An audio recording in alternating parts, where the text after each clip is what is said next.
আমি সহজে কোনো জিনিস ফেলে দিই না বা নষ্ট করাটা পছন্দও করি না।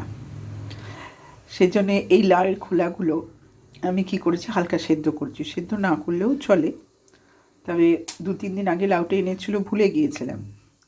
সেই জন্যে একটু দেখলাম শুকিয়ে গেছে, সেই জন্য হালকা সেদ্ধ করে নিয়েছি। এবার কী করছি দেখুন, কড়াই সর্ষে আর শুকনো লঙ্কা ফোড়ন দিয়েছি, দিয়ে এবার এটা দিয়ে সামান্য একটু নুন দেবো, কারণ সেদ্ধ করার সময় একটু নুন দিয়েছি, আর একটু সামান্য মিষ্টি দেবো। কোনো মশলা দেবো না, এই তেলেতেই ভেজে ভেজে রান্না করবো। সর্ষের তেলে করবে, প্রয়োজন হলে নামাবার সময় একটু সর্ষের তেল দিয়ে দেবে। দেখবেন খেতে কত সুন্দর লাগে।